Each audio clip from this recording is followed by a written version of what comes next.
it turns out that like corporate communications is an extremely like leveraged tool to change the course of the company, to influence how the company behaves, and to drive change throughout the company. So like it stands to reason if you want to change anything about how the company runs, it's like at least 80% a communications challenge.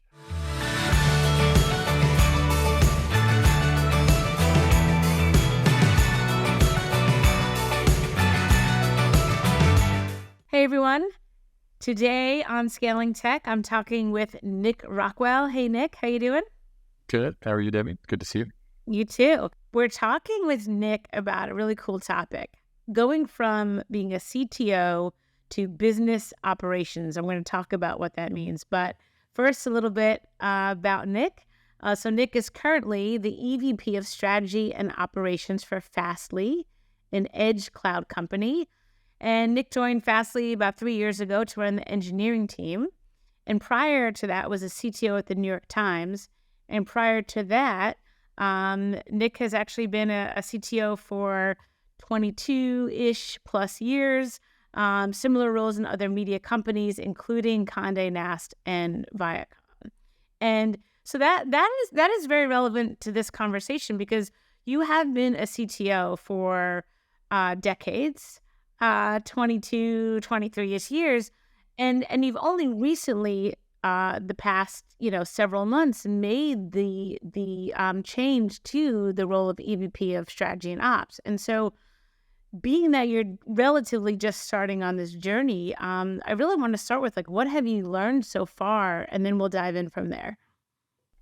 That sounds good. And it's just to be frank, it's disturbing to reflect on that fact that I was a CTO for 20 years. I mean, no, it's okay. It's also kind of great, but I'm like, wow, okay, it's been a long time.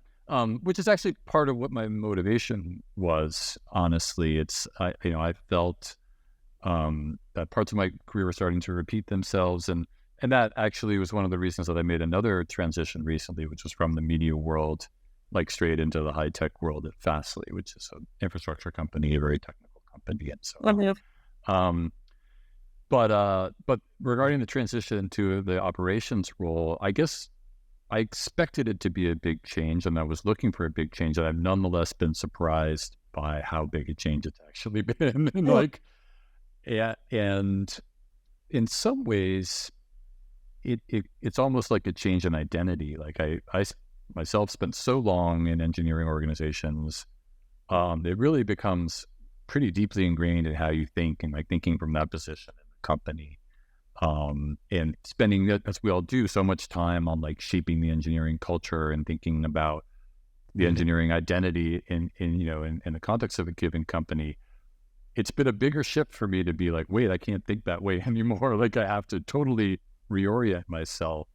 And think about sort of the whole company, or at least, all the important parts. For me, obviously, that's been learning a lot about the go-to-market side of the company, Right. And particularly in a B2B company, very different from the more consumer-oriented world that I spent much of my career in.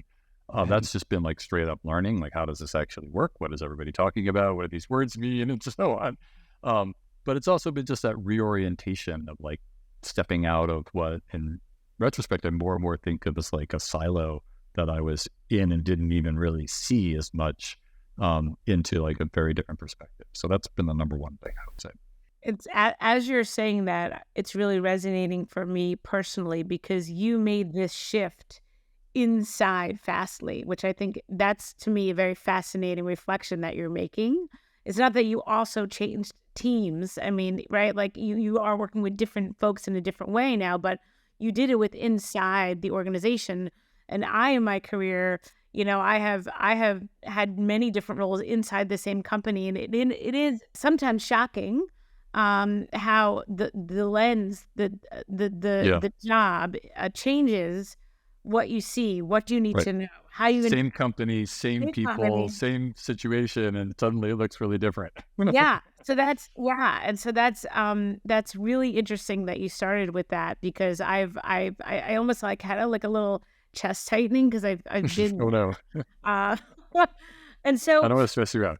Yeah, no, it's good. No, and then on the other side of that is this, I think, this really rich perspective that you wouldn't have had otherwise, right? And so, one of the things that you mentioned to me that I want to dive into is, you think of companies are kind of like distributed systems. So tell me a little bit more about that. Well, maybe this whole line of thinking is a story I'm telling myself to make myself feel more confident. I'm like, maybe I do have a chance at doing this well, like, and I know what I'm doing. But that is one of the thoughts that I've had is like, what are and really it's like, what are the skills that I've developed as an engineering leader that I can apply to this different, set of problems and different situation. And I guess I found it reassuring to think of the company as a distributed system, but the parallels are pretty clear. Like there's a lot of complexity. There's the company's work like software does, which is you try to encapsulate things like processes or like responsibilities into manageable pieces that someone is responsible for. And then the complexity spills out in the relationships and dependencies between all of these components. So I particularly have thought about the problem solving that I've been called upon to do, which is a big part of the role. Like these sort of COO-like roles often are pretty undefined, and it tends to be like, where's the problem? Like, Right. this is a problem. We're not sure who, doesn't really fall into anyone's domain to like try to figure this out. I thought about that kind of problem solving as debugging, as start with like what's happening here, and like how is the information flowing, and what's happening to it along the way, and like what's going wrong. So that's I feel like debugging skills I developed over the years, particularly working with distributed systems, have literally been pretty applicable and helpful. So, but that it's really like the ability to think about the dependencies, to think about how like the company is like a data processing machine, and like what's happening along the way, what's changing, what's getting lost, what's getting stuck. That's been very helpful to me, and it's fun to think about. It's interesting. Yeah. And then and actually, there is also a lot of tech that actually supports and drives the operation side, probably for most businesses these days, but certainly for Fastly. Is that correct? Yeah, absolutely. So I think if the way I reassure myself is to say like, oh, it's just another distributed system. I think the way my boss, the CTO, reassures himself that he's made a good decision is to think like, it's all tech anyway. Might as well have someone who knows tech looking after it.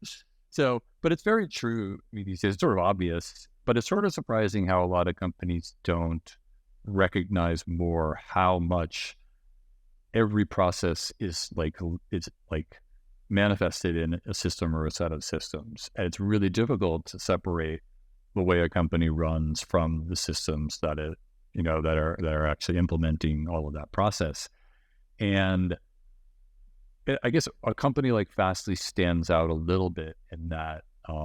That's true of every company when you think about like the internal systems, like the HR systems and whatever ERP system you use and the finance systems. Like that's true across the board.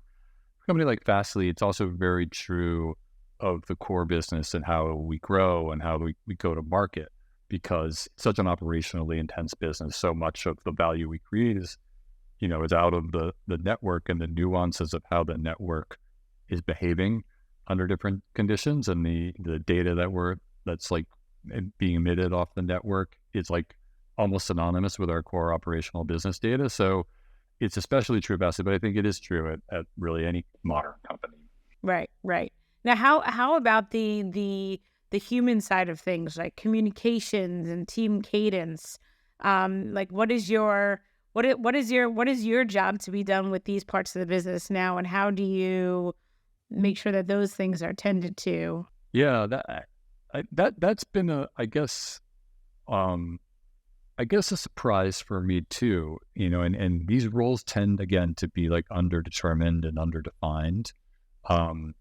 So I have spent more of the 4 or 5 months that I've been doing this working on the mechanics really of how the senior team runs, and also how that then through like the communication channels that we have influences what the rest of the company does.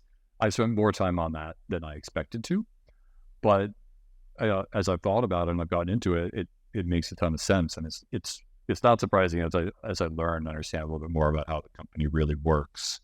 And it turns out that like corporate communications is an extremely like leveraged tool to change the course of the company, to influence how the company behaves, and to drive change throughout the company. So like it stands to reason if you want to change anything about how the company runs, it's like at least 80% a communications challenge. So that's been definitely a learning and definitely interesting. Related, I would even say it's been surprising to me in this role to learn how much of success in general depends on actually doing seemingly simple things well.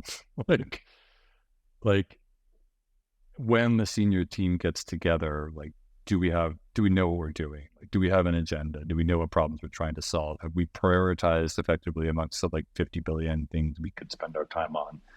Like how much value do we get out of that very precious and very expensive time? It comes down to just like basic planning, like basic prioritization, but writ large in this very leveraged context. So it's interesting, and it's interesting to sit on the outside and easy to complain about, right? Like, oh my God, I can't, like more meetings, like these meetings are terrible. So now it's like, let's make the meetings good. Like it's really important, really has an impact on the company, but it's like, it's actually really hard to do, So, but a lot of it turns out to be like this simple work that has to be done exceptionally well to have the impact that it ought to have. Yeah. And it's interesting. I've been working in tech 20 plus years as well. And I've had weekly or monthly meetings with leadership teams that entire time. And yet and still 2 decades in, I'm still looking for ways to improve those meetings. Yeah. And like, it hurts. It like physically hurts now. Like when you have one and you're like, that was lame. Like we just spent the last hour and a half and like didn't really accomplish anything. Now I'm like, ow, like that sucks. Right. I hate it. Right. And then capturing when they do go well, why? Was it luck? Yeah, was it a new tool? Was it the people in the room? Was it the agenda? Yeah. So yeah, all of that is and I have to say, when I have leadership team meetings and I have someone in the room that at some point in their career has been a product manager, that seems to help things go on. Oh yeah. I don't know what it is. I think it's prioritization. I mean, it's such an easy thing to say. Oh, we need prioritize. But it's such a difficult art to actually do and to gather up all of the tendrils that make the work of prioritization effective. Like all the consensus building that has to go, all the explaining has to go along with that to get people on board. But that's what product management is ultimately. It really at the heart of it, it's just prioritization. Not just it's prioritization, weighing as much data and as many factors as you can. So that makes a lot of sense to me, and I think I'm trying to think like a product manager as best I can as I go about and try to do this work. Yeah, me too. And I often don't succeed, but I try. Yeah. So speaking of that, you talked to me a little bit about how hard it is to really be cross-functional, and this is like a good case in point, right? But like, kind of what have you learned about like the how important it is to be cross-functional on the operations side of the business, and how, like, why is it so hard, or does it get easier? Like, I have lots of adjacent questions around this, but talk to me about the challenge of being cross-functional. So the way I thought about that is like, so to be fair, the cross-functional problems are now the problems that I have to concern myself with. So it might not even be true that they're always the most important problems. Like the ones that sit squarely in a function are really important too. I think they tend to fester more, the cross-functional problems, because they don't have a natural owner. Someone like to be a great CTO or a great CRO, like you take care, there's stuff that you just have to take care of that sits squarely within your function. You have decent leaders in place, they tend to do that. And it's the cross-functional stuff that falls, like by definition, through the cracks. So I'm focused on filling those cracks. So I'm very focused on it right now. But I think even particularly at Fastly, but even when I was at Still at the Times, I was starting to have questions about how I, as an engineering leader, like privileged and prioritized engineering's need, and even I would say like the engineering identity over, over cross-functional needs and the company identity. And I was really trying to, like, if you'd asked me a few months ago, I would have said, "Oh yeah, I'm working really hard to make sure we're not siloed and like we think cross-functionally." And now a few months later, I'm like, I wasn't working that hard. Like, I No, was scratching really. the surface. Yeah, kind of, because at the same time, like, we care so much. Again, focusing on engineering is what I know best. We care so much about creating a strong engineering culture and a strong engineering identity. So if I look back at what I did at the Times, like, we put a lot of effort into the engineering blog and like creating a voice for engineering. And then like we kind of put our arm around the shoulder of product and we're like, you guys, you come in, like, to our little engineering world. And then it was like the people who make stuff. It was like design product engineering and like, great, we're cross-functional, but there's another level. And still like we put so much weight on that like cluster of identities that I think it fed some impulses to sometimes be like, well, we know what we're doing, but those other people over there who are trying to like sell subscriptions or news folks or whatever. I'm just talking about Times context. Like they're the ones who have all the problems, like, and now when I just see that and I see the like constant reinforcement of this functional or siloed like identity and work and way of thinking, well-meaning, I just feel like, is there another way? Like, is there a way we can really like maintain the value of that and the strength of having that like that orientation, but really like not reinforce these siloed identities and all the side effects that come along with it? That's what I'm trying to figure out now. It's hard. There's a lot of value there, but it is it's a little bit of a dance. Yeah, and it really goes back to what you said at the beginning with the operations roles at a company. And I've seen this. A lot of companies don't have even anyone in that seat at any level. Yeah. And even if they do, it is almost like okay, look around and see what's missing from your peer group and do those things. And so Yep. it is like almost like a title that means different things. And even Sure. you're saying, oh, I'm looking around and I'm filling the gaps. And so that you have to kind of naturally to excel on this part of the business, look around, say, okay, how can we work together? How can we really decrease the silos? But it's so fascinating that your view, again, same team, same company, different role. Yeah. Oh, the thing I thought I was doing A+ at, maybe I was A- at it, or maybe I Yeah. wasn't. Like B minus. Thought like all well intentioned, and so that's so Yeah. interesting. So okay, so coming from the technical side, I'm sure that you are taking a data informed approach to this job, like you always have. And so talk to me about like how do you use data for, learning, research, investigation versus data for, you had said the phrase scorekeeping or outcomes, or how do you use Yeah. data to inform or drive how you're approaching? So I've been thinking about this a lot because, yeah, it's definitely part of what I'm trying to effect is to like, create a more data-driven culture in the company, right? Like everybody wants that or thinks they want that. It's a pretty ambiguous statement as to what it actually means.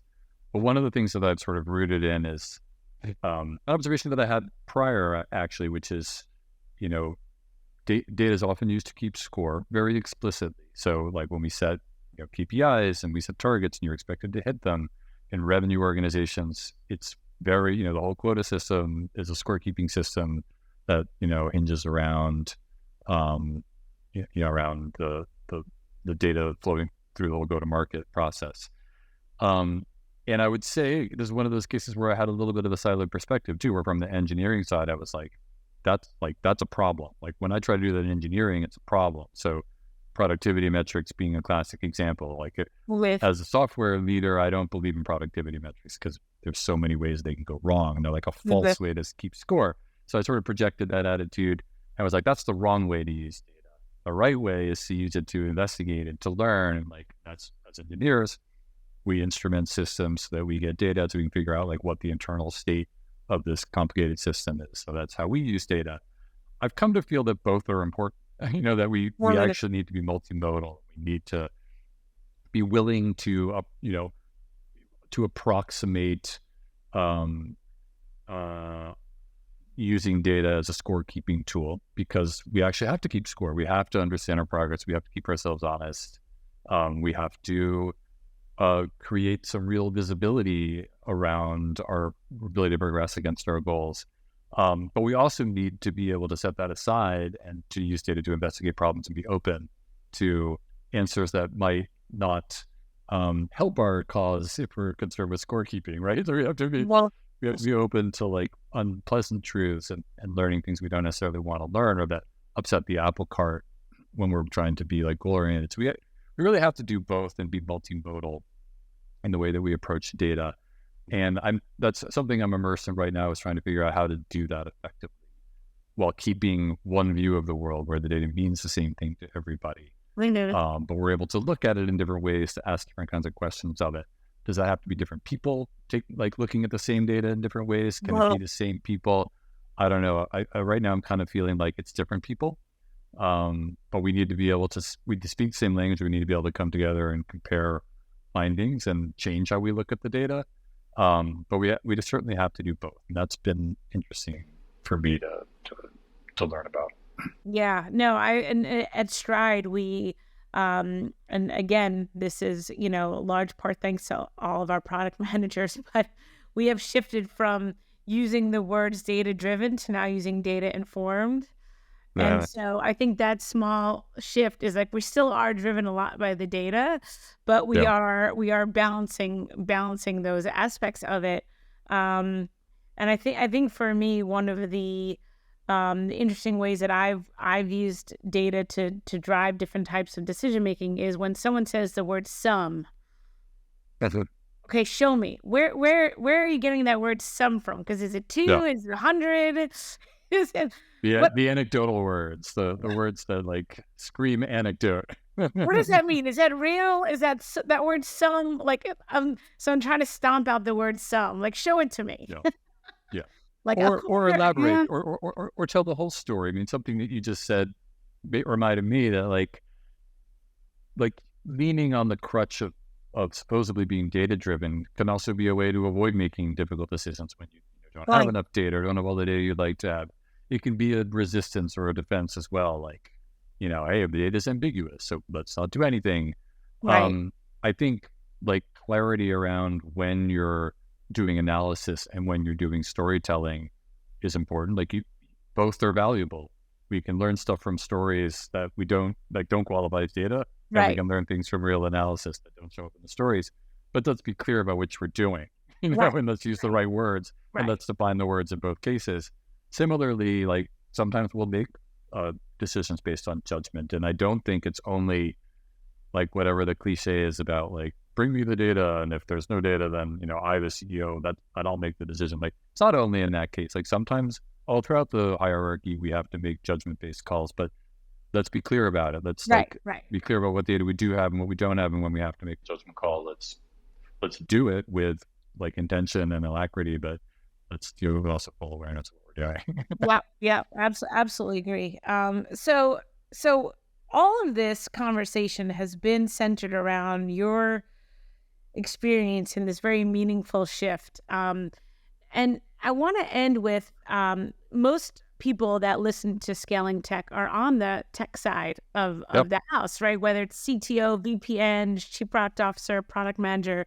And also, I personally know at least a dozen senior technologists who either want to make this shift or have made this shift. And so for everyone listening who's like, oh, that's a career path for me. Oh, how do I know if I want to do that? Do I want to take that leap? How would you what advice would you give to others to know, hey, is this a valuable career path for me?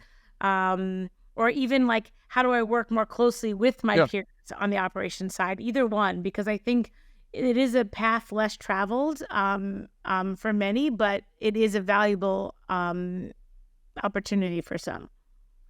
Yeah, from like from a career advice perspective, like I don't know what to tell you, because like the reality is you're going from a very, very clearly defined role and a very translatable role if you're an engineering leader, to one that's very ambiguous and very context specific. So sometimes it probably is a great career move. Sometimes it's not. Like, I don't know how it's going to work out. But I'll talk about my motivations, which were really about wanting to have a little more impact on the company. I hesitate to use the word more, like maybe a different impact, or to be able to take certain things further.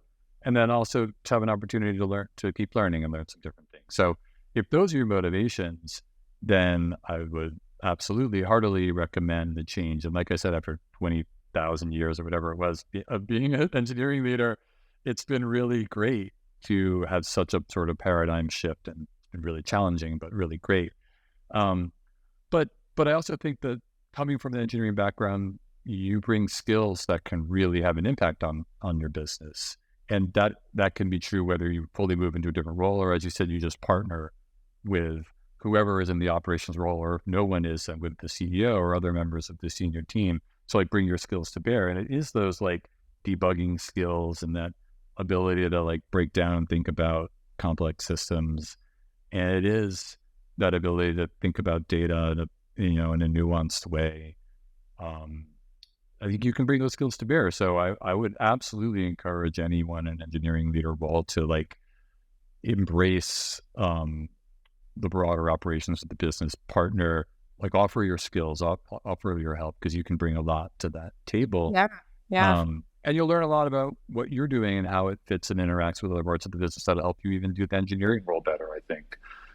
So yeah, it's very interesting, and you can do a lot of good. So I would say go for it. And you probably know this, but I'm not sure not everyone knows this. So Stride has had 2 CEOs other than myself, and both of our CEOs were CTOs, like career CTOs for many, many years. And exactly what you're describing, I have seen that be amongst the value brought to the operations side of the business. So I've seen it many times with my own eyes, and I've seen many CTOs, like I said, make that shift, whether it be to VP of Ops, COO, CEO, excuse me, and really kind of take that lens, because that oh my gosh, the world looks so different yet the same, that we talked about at the beginning. Once you have enough time absorbing it, it really does make you a very well-rounded operations executive, which is key, I think, to the job. So you'll definitely learn a lot. And it's, again, someday I might like crawl back to being an engineering leader. Would have gone well, and I think I'll probably be I'll have a little bit of a broader perspective, and that'll be a good thing. So absolutely. Well, I appreciate it. This has been a lot of fun. Thank you so much, and appreciate you being here. Thank you, Debbie. All right, Nick, take care.